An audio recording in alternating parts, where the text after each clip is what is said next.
Hello, hello, hello, and welcome back for another episode of CoachesCorner.health with myself, Coach Leslie. And I'm just waiting for my partner in crime, Coach Andy, the unconditional coach, to join us. He's having a bit of tech difficulties. But I wanted to come on here, of course, be mindful of the time and come on as promised. Today's going to be a really special episode. I'm really excited. I typically don't do any prep work, but I did look for a few. I just Googled a couple of things I wanted to know around this topic: to marry or not to marry. And as you've seen in the notes, if you read them, we're going to be taking a closer look at marriage. Is it an institution that's slowly fading? Is there really something more about this piece of paper that has more and more people shying away from making it legal? And I'm really super excited to get into this topic. So, marriage. Well, let's just talk about myself for a little bit. Okay, first of all, I am a life coach for women, and how I help my clients is through mindset and emotional awareness. More importantly, their triggers, the trigger responses to something that happens and has them responding in a way that's not necessarily helpful to better the situation, but it's more from an emotional space. And so I help my clients through that so they can make better, they're more consciously aware of their trigger moments and can make better decisions around those responses rather than letting their responses manage them through their emotions, right? Because we're emotional beings, and that is okay. It's a beautiful thing. So that's what I do. So let's talk about marriage. Well, I have actually been married just over a few months over 25 years. And obviously, for me, marriage was a very important step that I wanted for my life. I definitely love the whole, I guess, if you want to call it an institution. I feel it's not that it completes me, but I feel whole being married, and that's just myself. That's my own personal thoughts around it. Now, when it comes to marriage, and for a lot of people that I know, or even before I got married to my husband now, it has been an interesting, but not necessarily horrible, obviously. But marriage for me was an important step, and I was really glad to take it. And so now, wonderful. Here comes my partner in crime, Coach Andy. Hello. I love your backdrop. Now it looks like you're in jail. No, I have my phone hung from my desk, which is actually just a wire rack. That's the desk I always use. Oh, cool. And I just have my phone hung from it because my computer is stuck in a restart loop, and it has been for a long time now. Yeah, when it decides on its own that it's going to do, it's going to do an update, and you're like, not now, please. And it's not planned. Right. Yeah, what can you do, right? So I was just telling them a little bit about myself. For me, what marriage has been for me, I actually I love marriage. I think marriage for me has always been something that's been on my radar, and not necessarily for the sake of the wedding and the big party. Of course, that's fun, because we know that that's not where it stops. You don't just have the wedding, the big party, and that maintains the entire time. No, it does take work. Like any relationship takes work.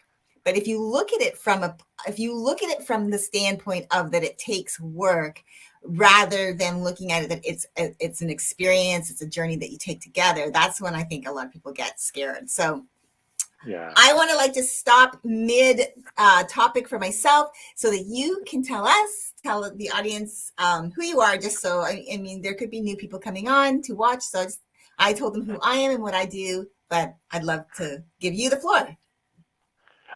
Thank you, Leslie. I'm Coach Andy. I call myself the unconditional coach, and when I'm in front of my computer, it actually says unconditional coach. I'm coming to you from my phone now because, computer issues. So I generally help men with control issues and lack of control in their lives. And I've been branching out and helping more women lately too. Women have been asking me for help in their relationships, specifically because their guys have issues they're not resolving, or they think their guys have issues they're not resolving, and they want to know what they can do about that. So I've been branching out more and helping women who are in relationship with the guys I generally would help. Very So that's cool. who I am. And this idea of marriage is something that, I mean, both of us got pretty excited when we started talking about this subject back months ago when we first thought, hey, let's talk about marriage. I love it. Like you, I think marriage is a wonderful, it's a wonderful union. It's a wonderful place to be, a wonderful life to have. And like you just said, it takes work. The problem, I think, with a lot of marriages is we know it takes work. And we understand that, it's not just the party, although I want to have the party. I mean, people want a puppy, but they don't want the dog. People want babies, but they don't want children, right? Mm-hmm. It's the same concept, right? There are many people who get married for the party. And there are also many people who get married for the coupleship. I want to have someone to spend the rest of my life with. And that's the part that's hard, because we almost never actually know what that means. What does it mean to spend the rest of your life with somebody? Well, it means that you get to deal with your anger when they do something piss you off. You get to deal with their anger when you do something that pisses them off. Now you're talking about two people's emotions. You're talking about two people's reactions, two people's hurts and traumas and ways of thinking and ways of being, and two different people's understanding of the world. And as much as we try to understand all of that before we get married, there's just no such thing. We just cannot. There's always things we're learning later on that we didn't know at the start.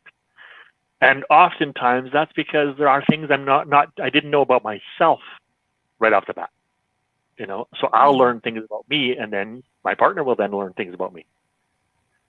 Right? Yeah, and it's impossible anyways to know what that looks like. I mean, to say till death do you part. Well, if you've ever noticed, like you see, I don't know if anyone here can even relate to seeing posts of people who say they've been married 70 years. So imagine that, okay? They got married, okay, these are people that obviously are much older than we are, but they got married at, say, 19, 20 years old, and now they're well into they're 80 years old. So they've spent 70 plus years married to the same person. And so there is no way to know that spending the rest of your life, what that would look like, because no one has the idea. No one, unless you know someone who's been married that long and you can pick their brain, it still is their experience. It's not going to be the same for you.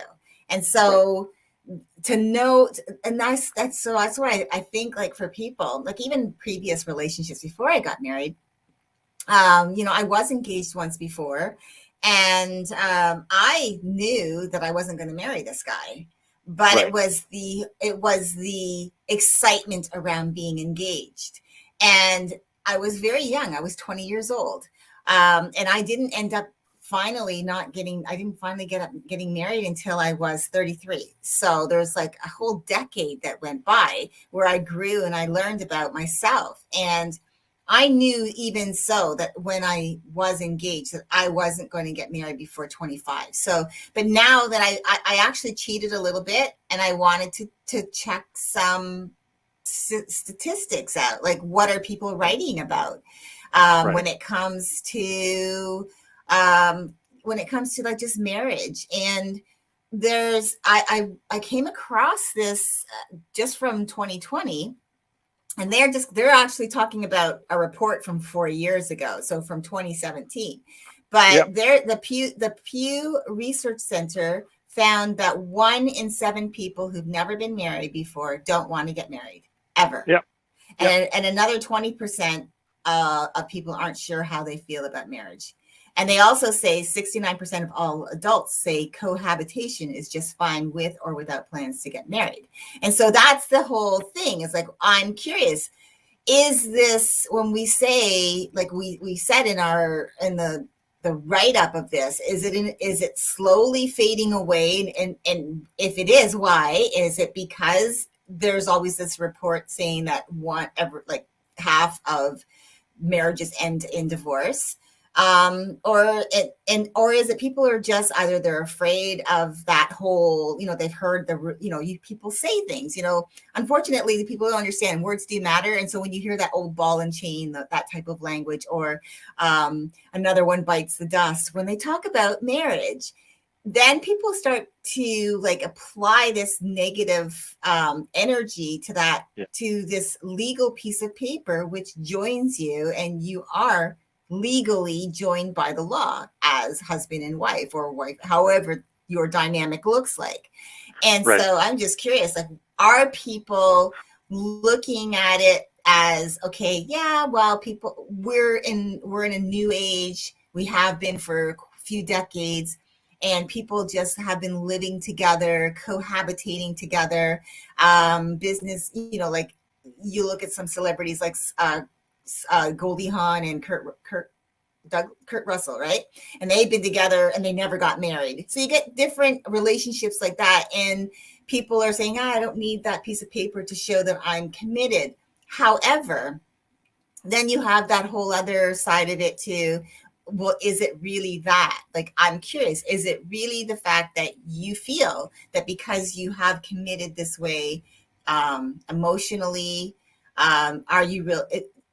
Is this your way saying that I'm all in? Because there's that always that chance that you could step out if something goes wrong and you just decide to walk away. When you're married, it's not that simple. You can't just walk away from the relationship, because then there's other things you have to do if you want to sever the cord, so to speak. So I'm curious, what's your thoughts on that? Yeah, actually, I think you've hit the nail on the head there. I think a lot of people are avoiding marriage because they're also avoiding divorce. When I break up with it, when I'm dating somebody, cohabitating with somebody, living with somebody, when I'm common law or whatever the word is we want to use in those situations that aren't marriage, that aren't as legally binding contracts that we have signed to enter into, but instead they might be still legally binding, and a lot of places have common law laws which are legally binding, but there isn't a contract we signed to start that. And what we find is we can break up those relationships, like you just said. We can break up those relationships, and there's less of a fuss. Even in those areas where there are common law laws, which say, okay, well, there are some paperwork, there is some things that happen when you break up. I mean, you have to split up assets and children and that sort of stuff. There are laws around that. Even in those places, it's still much easier to deal with a common law breakup or a dating breakup or a relationship breakup than it is a divorce. And the second thing I think a lot of people are, when they don't want to wear the tag of divorced. They don't want to wear the identity of I'm divorced. I know a lot of couples, myself being one of them, who are been separated for years and have not been divorced. I haven't got a divorce only because it's been been a priority for me. I'm okay being single for a while. And my ex-wife has been in a couple of different relationships and has chosen to either start and cancel or not get a divorce. And so there's motivation there. It's why do we want to avoid this identity, this tag, this stereotype of being divorced? So I'm finding more and more people are choosing. I know a guy who's been separated for 14 years from his wife and still isn't divorced. Why do we avoid that? And in avoiding that, the easiest way to avoid a divorce, don't get married. Right? The easiest way to avoid that identity, that tag, that legal distinction is to not be married in the first place. You're not divorced if you've never been married. So I think there's something to that. I think that's a part of it. Is there's some identity that people don't want to associate with. There's some there's some avoidance, that there's some lifestyle changes, some identities, some reputation, maybe, whatever you want to call it, however you want to identify it. I believe that's what they're avoiding. I believe people are actually just avoiding getting divorced. And because we've heard so many marriages end in divorce, part of the problem is that we have a different understanding of relationships than we had, 10, 20, 50, 100 years ago. Part of the problem is that we have a different expectation from relationships than we had all those years ago. And part of the problem is that we have a different desire, like a different come from. Like, why do I want to be in a relationship? Before, we wanted to be in a relationship because that's just what you do. You grow up, you get to a specific age, you start looking for a girl or a boy, and that becomes a woman or a man, and you become a woman or a man, and then you get married, right? And that's just how things work. And it's not the case anymore. More and more with each generation, we want to be independent. We want to be ourselves. We want to be individual. We want to be unique. We want to be, a little bit of our own mark in the world. We don't want to just be the mark of a family or the leaving that legacy of just having kids. And one of my clients is actually dealing with that. He's 50 and never been married, never had kids, and I don't have a legacy to leave. So there's still that dichotomy. There's still that we're trying to figure out what does actually mean to be me inside of a relationship or me outside of a relationship. At one point, the only version of me that existed was as a husband or as a wife or as a mother or as a father. There wasn't an identity. And that all comes down to, where am I in the family? Am I an aunt or an uncle? Or am I a grandparent or a child? Or like, it all comes down to that dynamic of where do we belong in the community. And I believe we have been, for a long time now, kind of re-identifying where we belong in the community, and along with that, where we are in our marriages, where we want to be in marriage. So to circle back to what I said at the beginning, I believe it has to do with people avoiding divorce. That's my thought. Here's the thing that I wanted to add to that is, I know people want to avoid the divorce part, but if they are already cohabitating in these relationships that they're committing to, and then they bring children into the mix, it's still as painful, or even if you don't have children, it's still a painful split if it doesn't work out. And so you are in this relationship with someone else, and maybe you have children with that someone else, and now you have this family that you're still acting as husband and wife with children, even if you don't have the piece of paper. So I would think that it's really not, I know maybe they don't want to have the stigma of divorce, but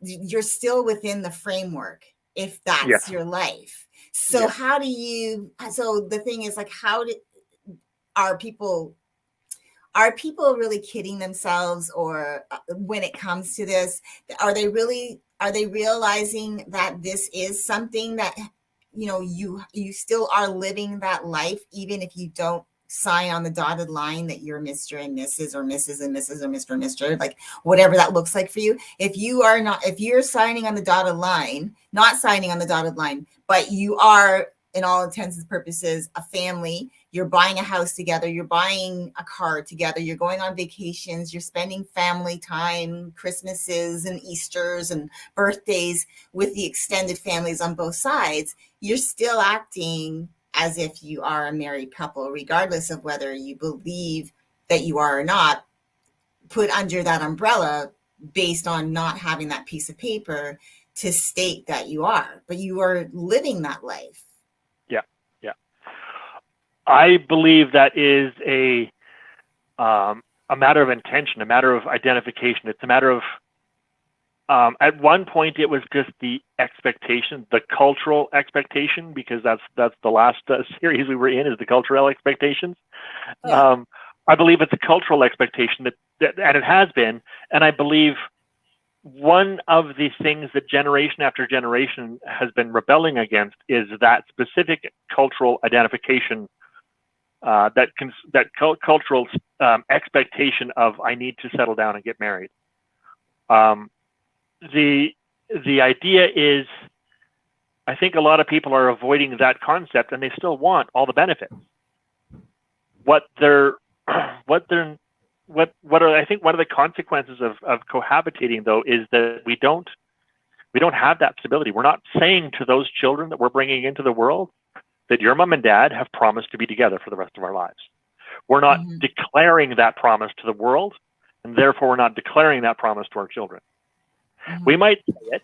We might say, yeah, mom and I want to be together for the rest of our lives. We plan to be together for the rest of our lives. We're not married, but we still plan to be. But that's saying it. That's different than declaring it to the world, right? Yeah. When a kid goes to school and says, my mom and dad aren't married, and honestly, how often do kids even discuss that stuff? When they become teenagers, it does come up sometimes. When they get into the later years of school, it does come up sometimes. And it does come down to the values we want to teach our children. It does come down to the values that we want to spread, that we want to share with the world, that we want to help, help to facilitate, help to, like I said, to spread our values around.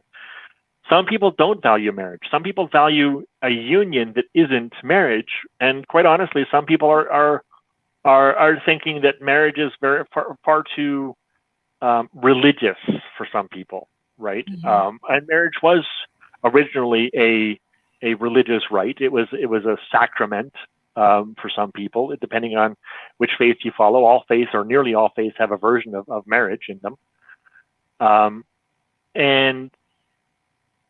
And so I think some people are rebelling against that, this idea that it's formalized religion, and there are people against government, there are people against religion, there are people against just about anything, right? So there's some of that too. And I agree with you. I think what it is they're missing out on is the commitment comes with a certain freedom. And I think that's what people are missing. There's one last point that I'd really like to bring up. When I was thinking about this subject here earlier today, and it's not related to what I've been talking about so far, the idea that when a couple gets married, their expectations change.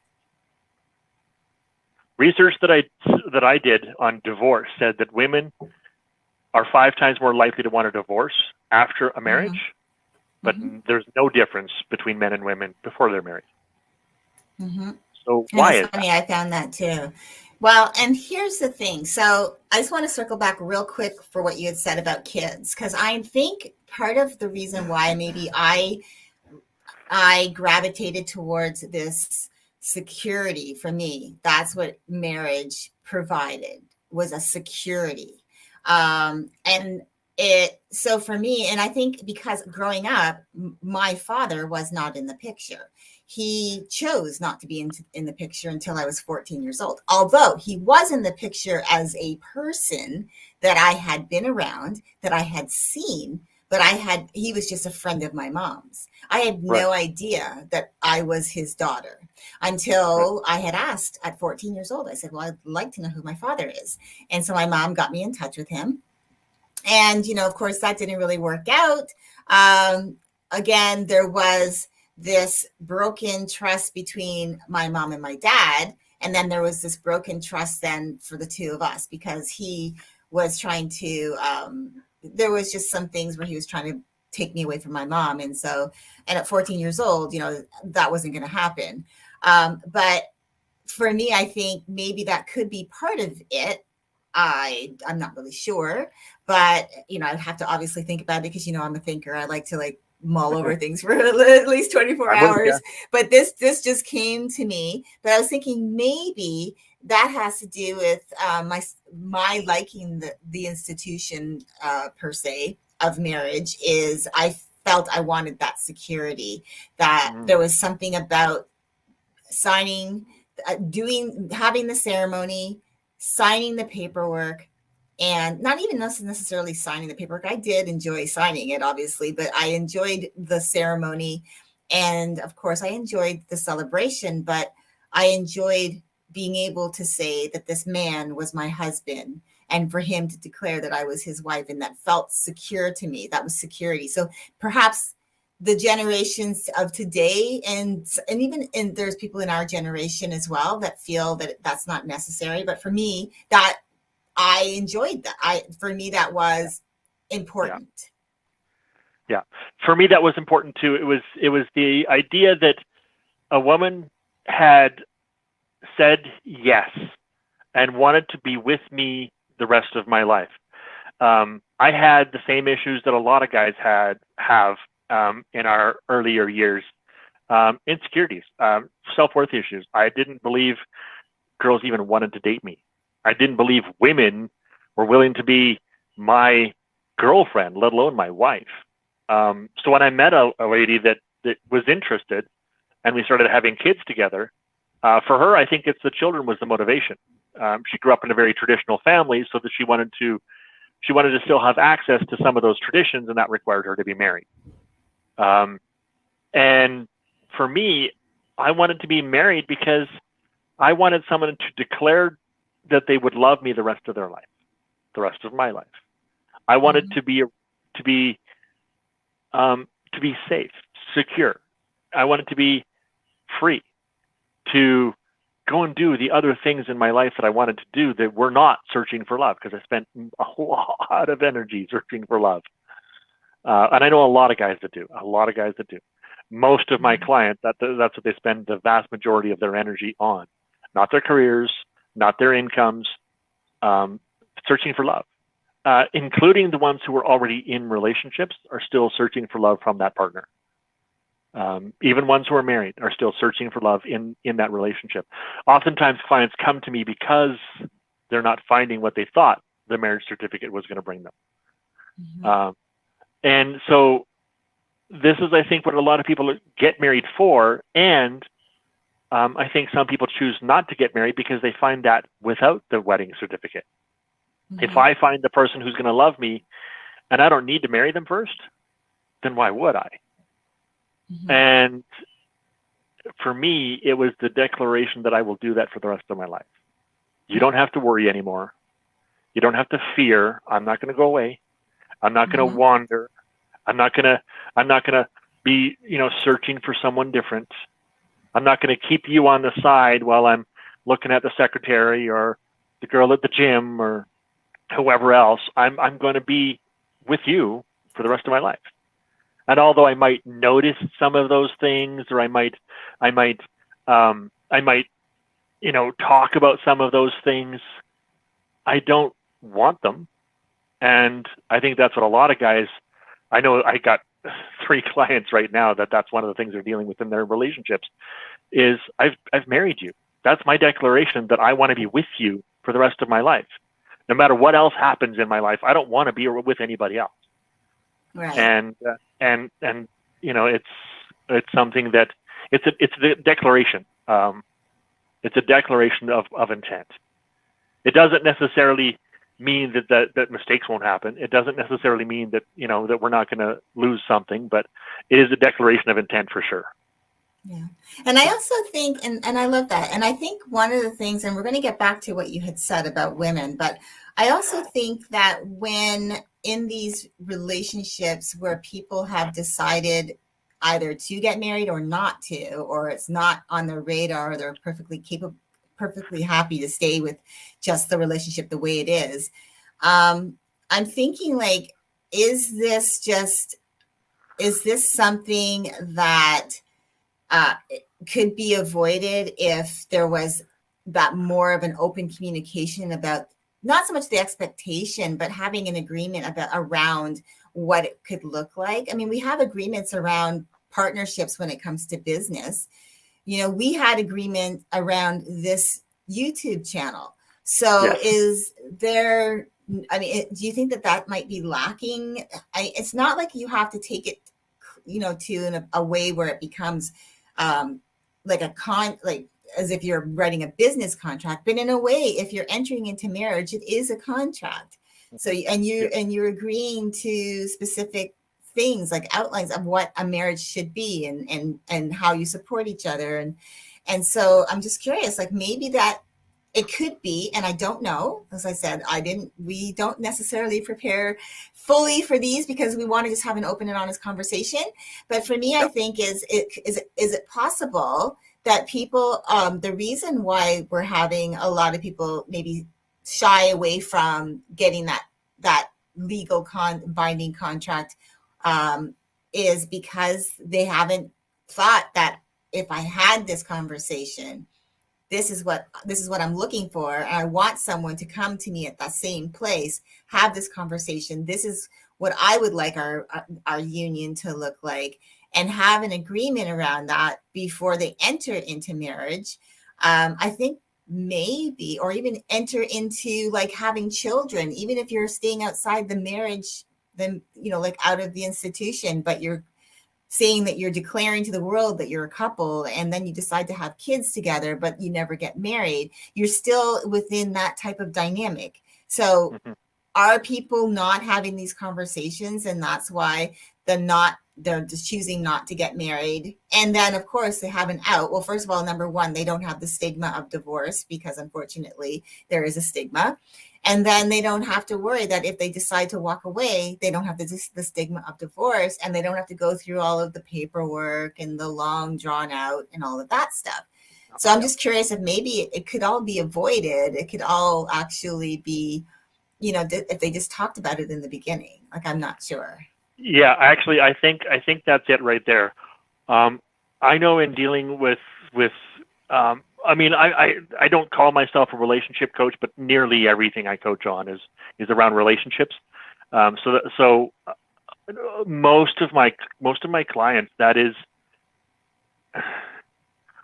the issue right there. They don't talk about what the expectations are. They don't talk about what it means to be married, what it means to be in a relationship, what it means to be cohabitating with somebody, or what it means to be a father or a mother. They don't talk about those things.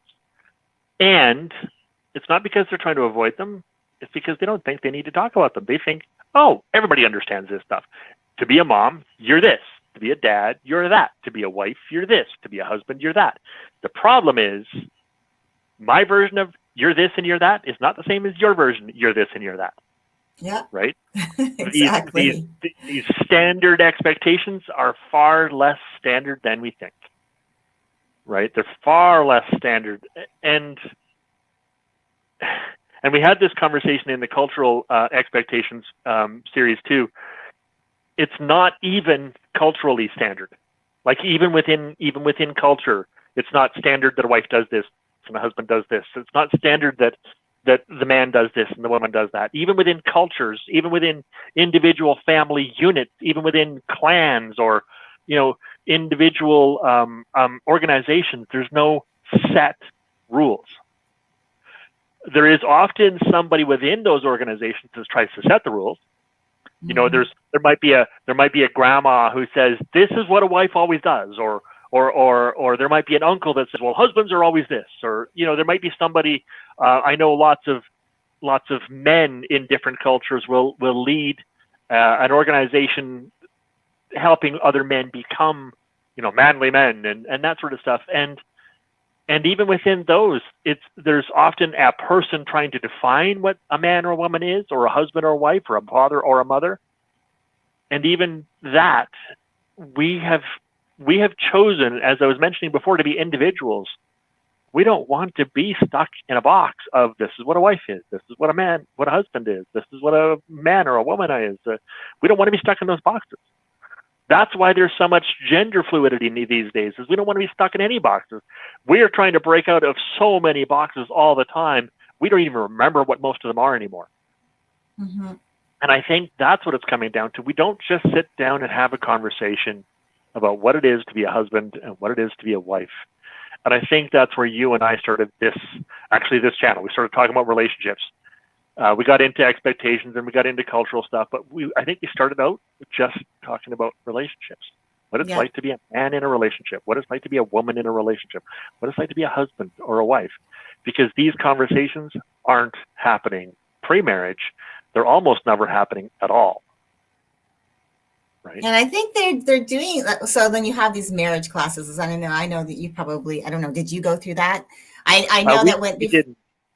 Okay, so for myself, so we went to a church, a minister, and she had us. She wanted to meet with us at least once before we got married. My husband had been working a lot of hours, so it was really like his shift was really hard, and we were finally able to get that time set aside. Now, when we got engaged, we got married within 3 months of that. So, so we had to make those arrangements.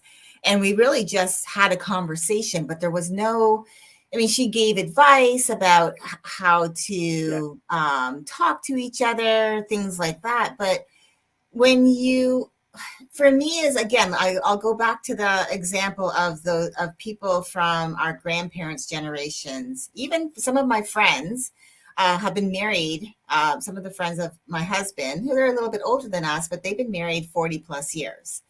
Some of my friends have been Yeah. married 30 plus years.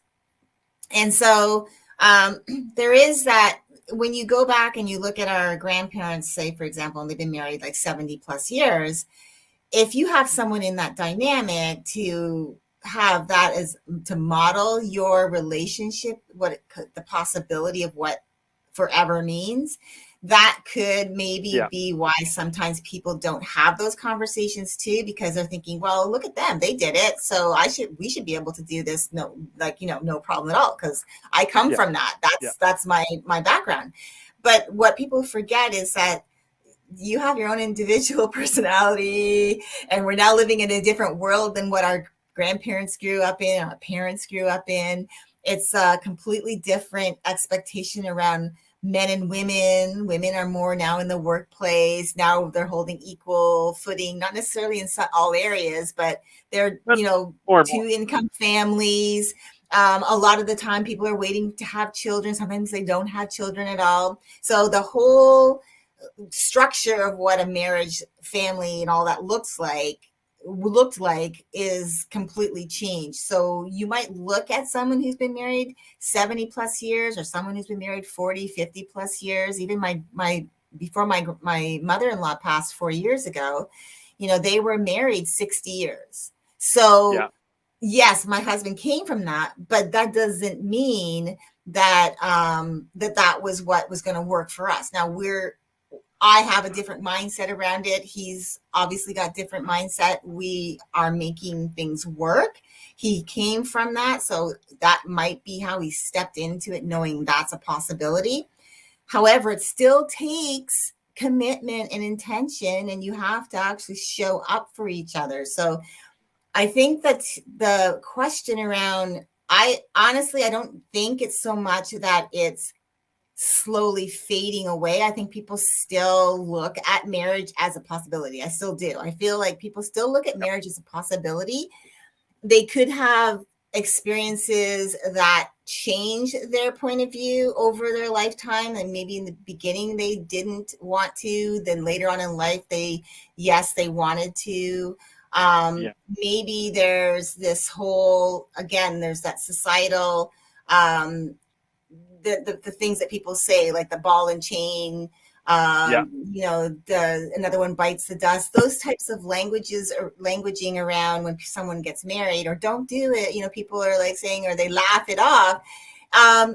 Words do matter. However, those are, I think, all said in fun, not necessarily.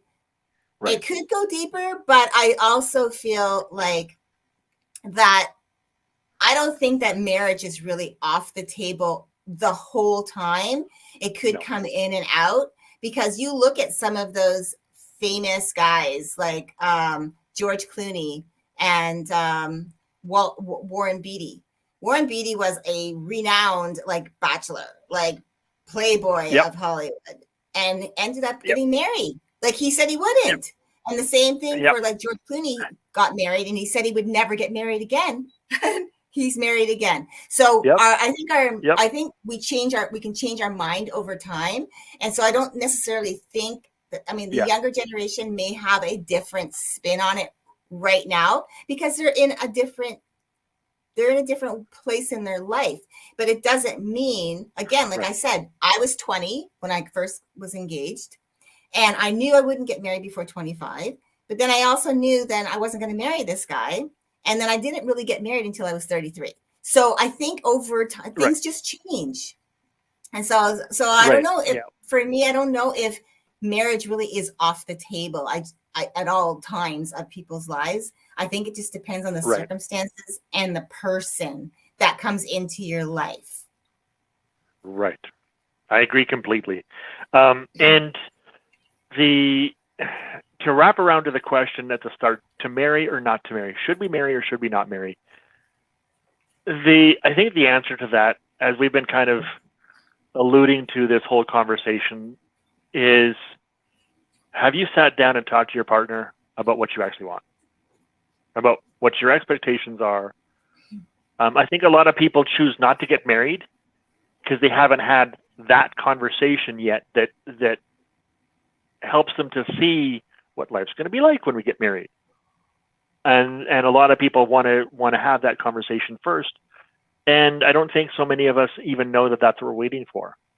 We just Yeah. think, I just don't feel ready. Well, maybe you don't feel ready because you haven't sat down and actually had the conversation. It's this. We avoid that as badly as we avoid teaching our kids about the birds and the bees. Mm-hmm. We avoid those conversations, and the consequences are pretty obvious for most people. Marriage doesn't happen, or if it does, it ends badly, or people just avoid it, or we would just rather live together. See, living together allows that conversation to happen in parts whenever you want. But people, as soon as we get married, and this is what I was alluding to, is as soon as we get married, we don't think we have to have those conversations anymore. We one of the main expectations that changes as soon as we have a wedding day is, oh, I don't have to try and earn your love anymore. I don't have to try and prove myself anymore. We're married. This is it. We're good. Now, ripcord effect. I can let my body go. I can let my I can suddenly just relax. You're mine. We're together. Now I'll go live the life I wanted to live all the way along instead of the life I felt like I had to live in order to earn your love.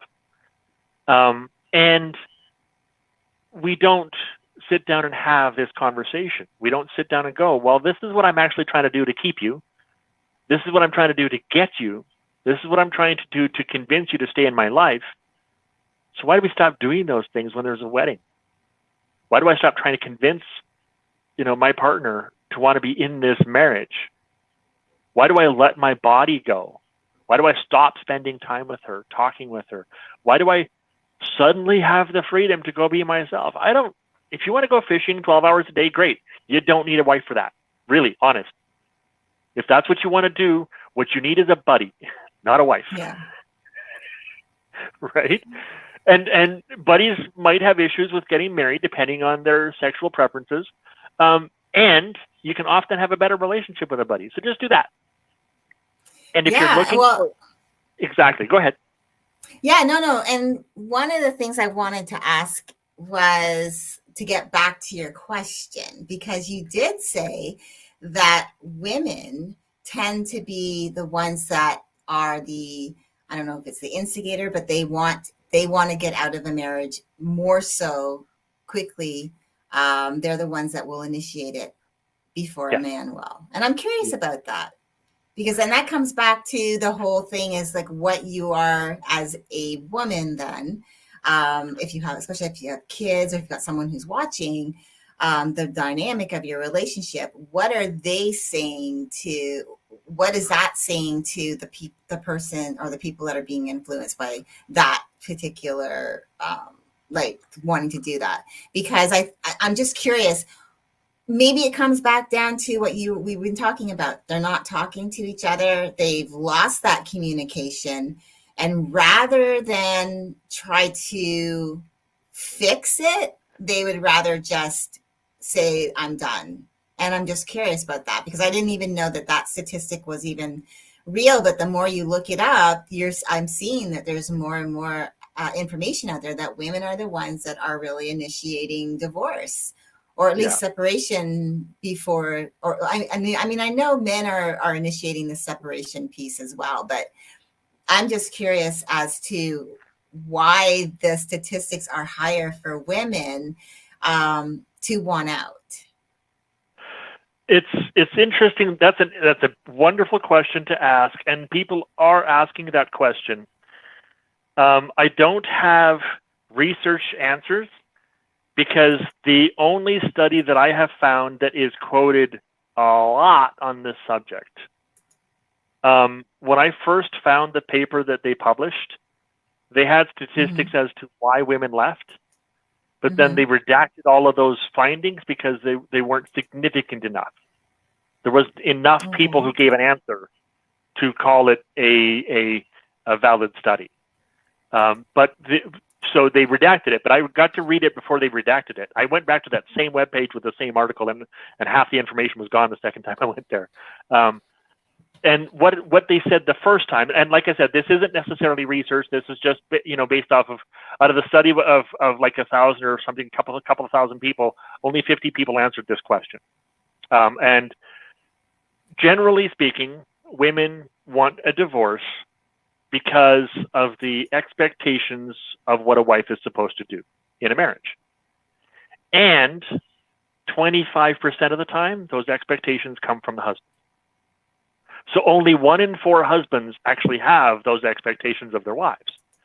Whereas all the wives who divorce for that reason, 3 out of 4 of them, those expectations are coming from somewhere not the husband.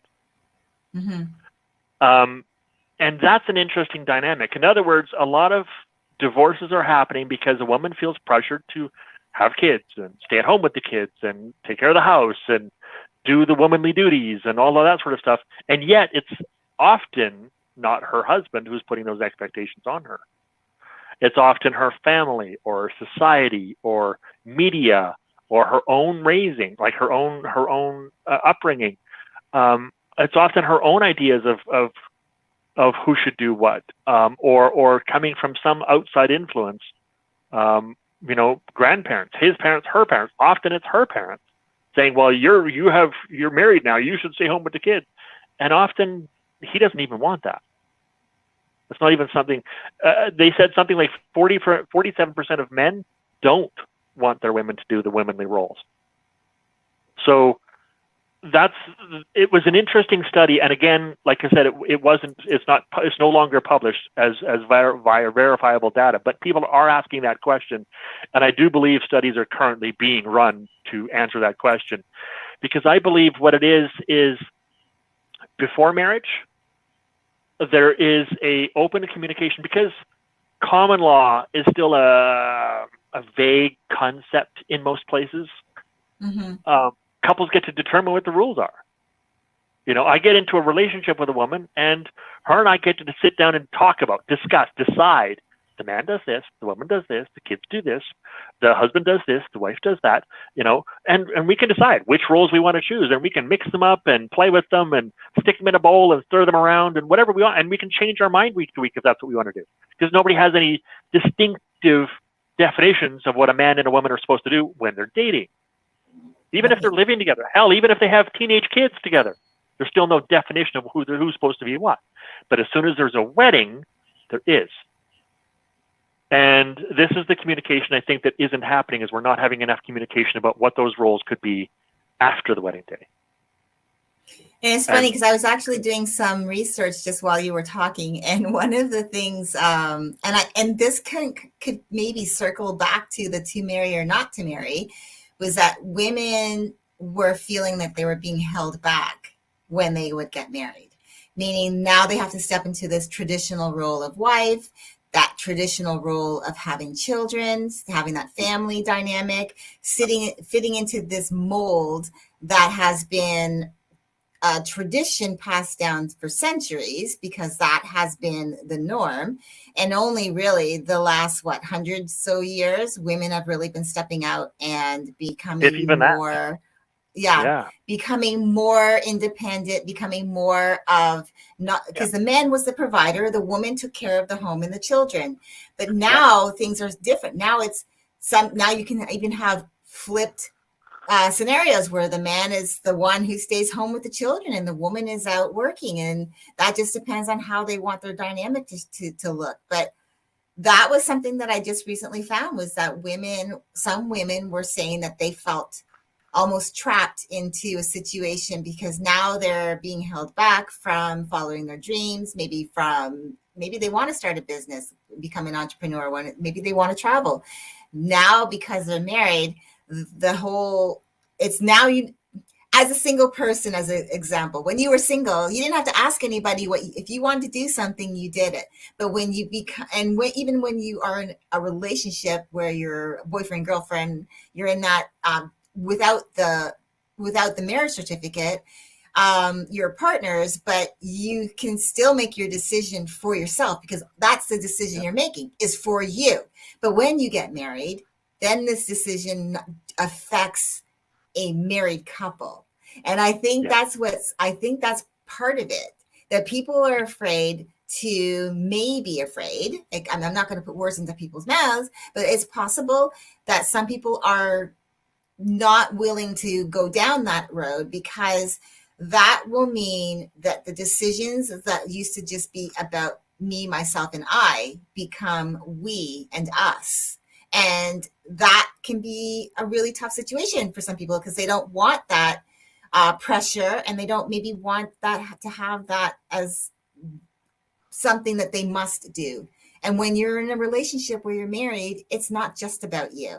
And you enter that union knowing that, or at least you should. You should know that before you enter that union. And so I think that's what happens.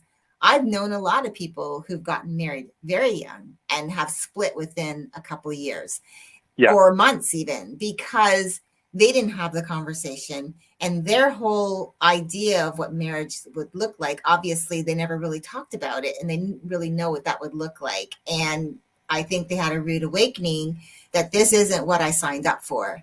And so that whole, like you said, that is hard, and it hurts to go through that. I mean, it's hard enough to have a relationship end where you're not married, and you're committed, and you've invested time, emotional time, and actual real time with that person.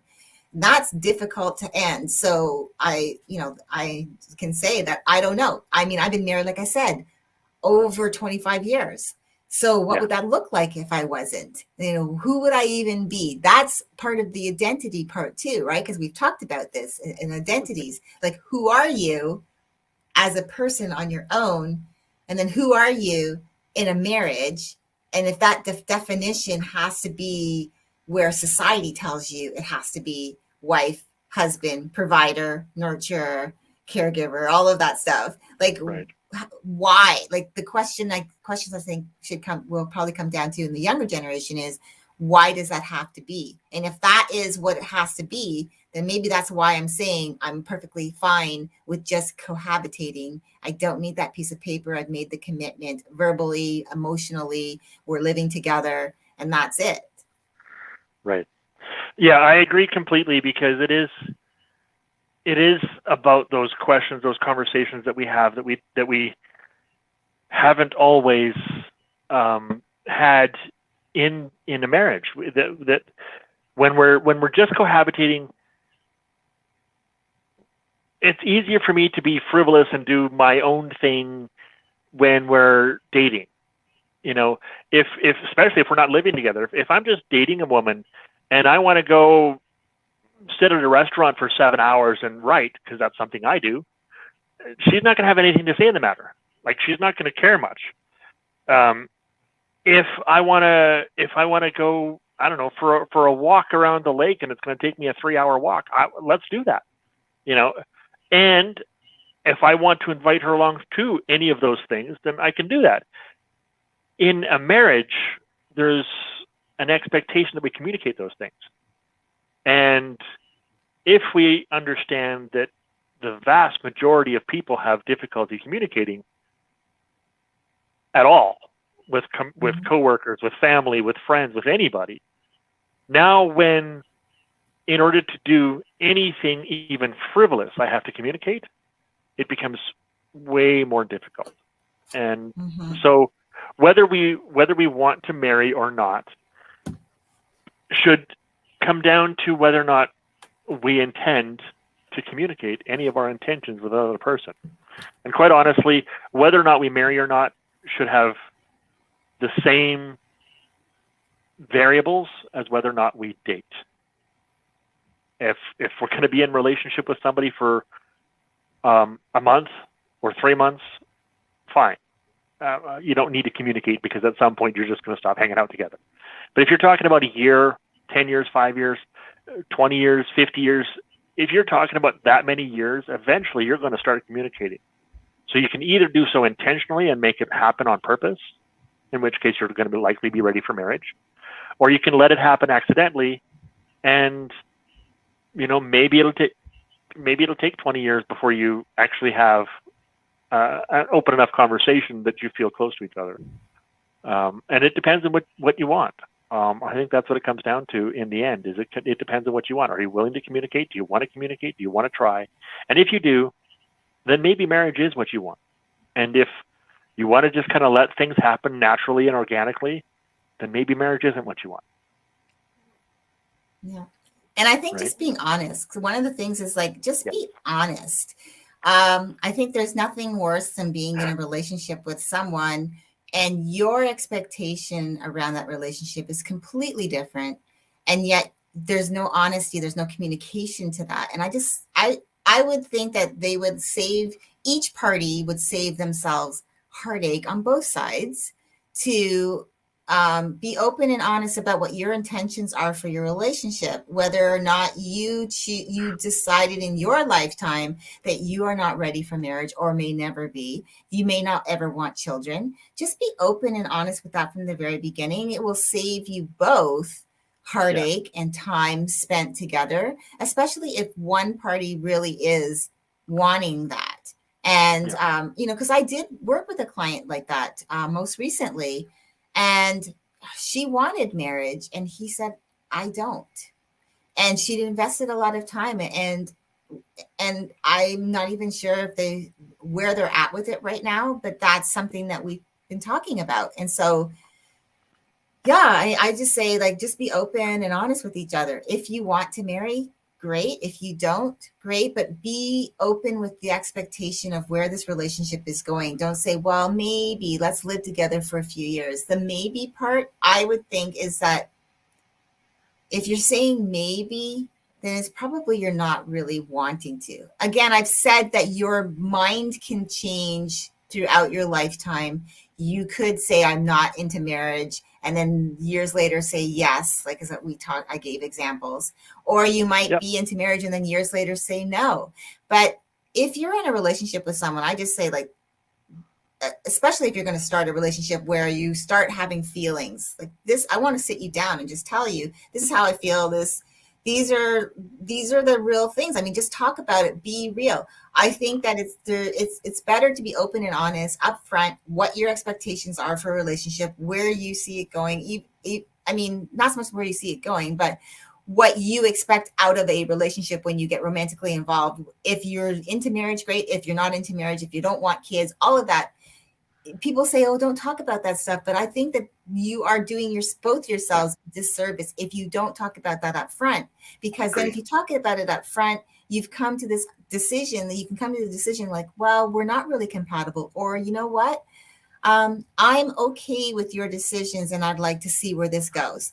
At least you are given the opportunity to make that choice. Right. But when you're not given that opportunity to make the choice, then years could go by and all of a sudden you find out you've been with somebody who doesn't have the same values or the same wants or desires that you do. So having that whole thing around to marry or not to marry. But I'm going to let you close us out because we are coming up to the top of the hour. Just like that. We just get talking. And of course, we did start a little bit late, but I want to let you close us out. You don't have to rush. Sure. We can go over. I just want you to be the one to close us out. Sure. I think a lot of the time we don't properly know even what we want. And if we just sat down early enough in the relationship to have those conversations, what do I feel about marriage? What do I feel about kids? What do I feel about, finances, owning a house? If we sat down early enough in the relationship and had some of those hard conversations, pornography, cheating, in-laws, all of these things, if we had those conversations early on in the relationship before we had a huge amount of emotional investment, it would be much easier for us to actually make a choice that's best for each of us. And I think that's the thing we're missing, is by the time we have those conversations, we're 2, 3, 5, 10 years into the relationship. Now we have this huge emotional investment, and we find out we don't agree on something, and I just don't want to break up because they've got all this investment in the relationship. Have them in the first week. Have them in the first month. Then you can decide. That way the investment is so much smaller. We could, as we've said many times before, talk for weeks on this subject.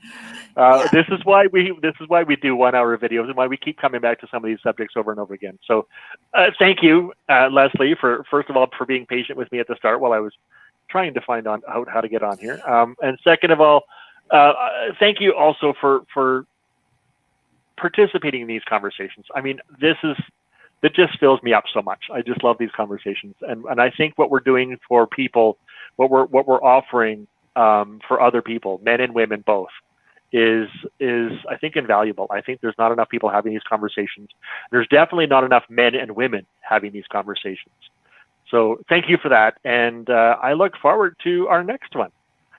Thank you very much, everybody. If you like what we're doing, please like our video, subscribe to the channel if you haven't already, and come back for more. We do this the second and fourth Thursday of every single month. See you again. Yep. Bye for now. Thanks for coming.